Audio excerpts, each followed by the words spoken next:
that's all I need. I'll make it happen with some work and belief. Know what I want, so I'll take it on. I've made mistakes, but mistakes make you strong. Let's break it down for we gon' make it all. Hi kay Richmond Gallardo. Salamat sa iyong suporta, kaprakti.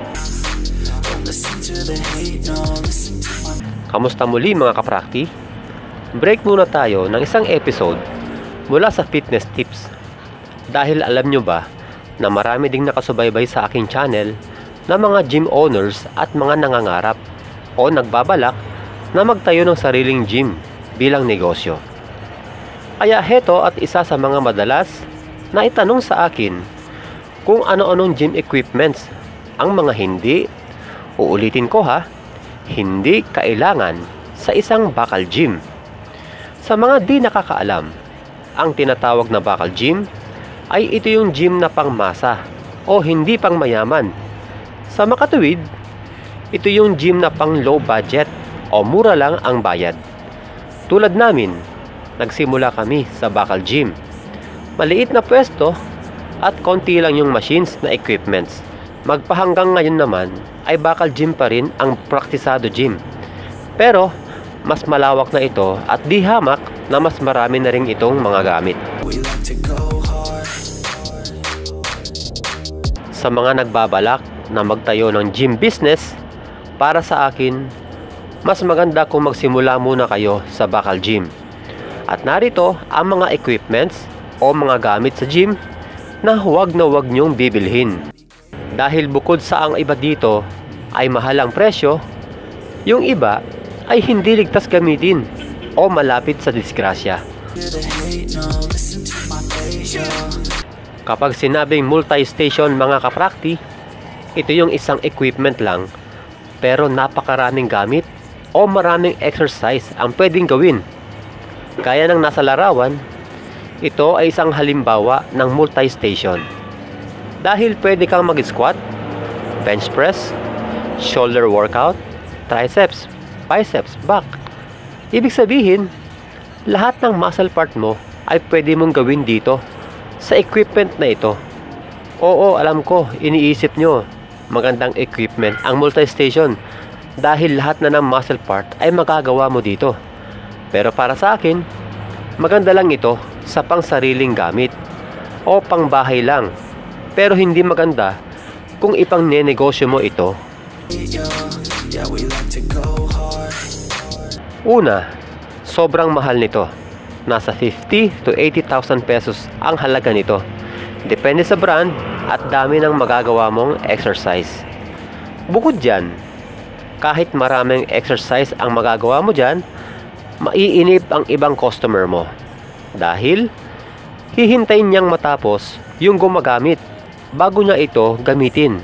E paano kung marami kayong naghihintay? Naku, naloko na.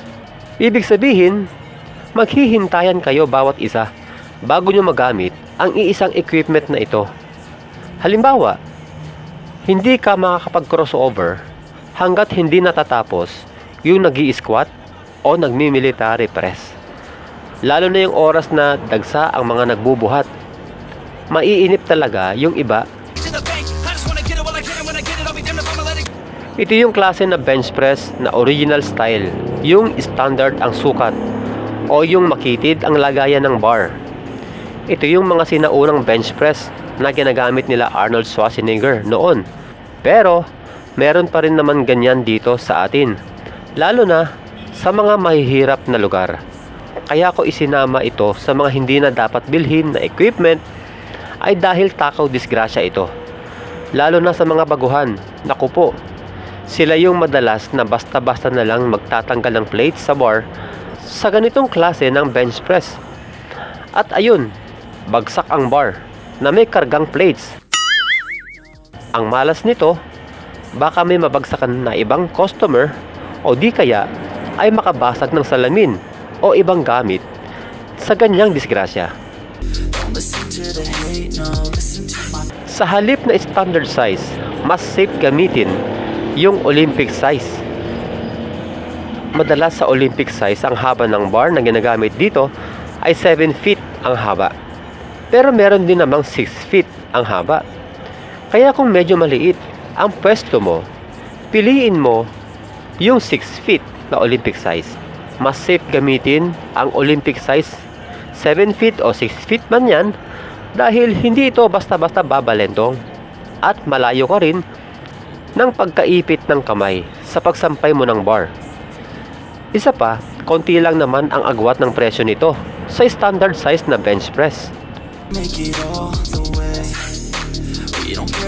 Dahil bakal gym lang ang itatayo mong negosyo, hindi praktikal na rubberized na plates at mga dumbbells ang bilhin mo.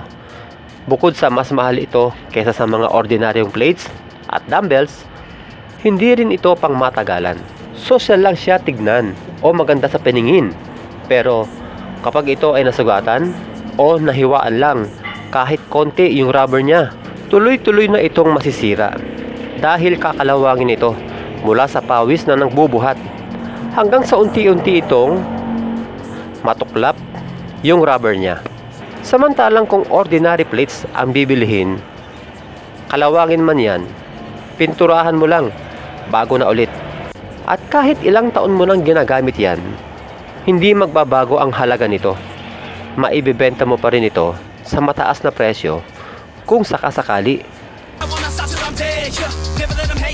Ang 2-in-1 na equipment na ito ay magandang equipment kung ang gym mo ay maluwag. Dahil bakal gym ang itatayo mo, huwag kang bibili nito. Dahil sa laki nito at liit ng pwesto mo, maaaring may matamaan habang ginagamit ito. Huwag ka na ring bumili nito. Pampasikip lang yan sa gym mo.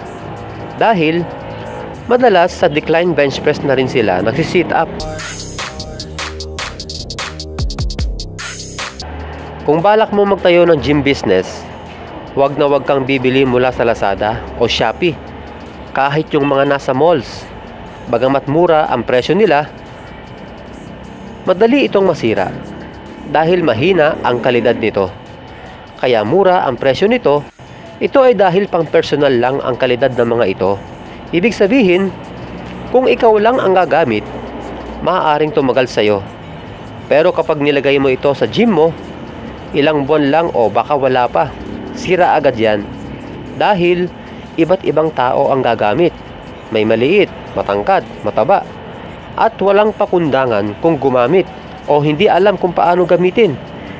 Mas okay pa yung mga pasadya o fabricated. Dahil kahit second hand pa yan, matibay yan. Dahil pang commercial ang kalidad nito. Sana'y makatulong sa inyo ang video ito. Hanggang sa muli mga kaprakti, God bless. We gon' make it all the way.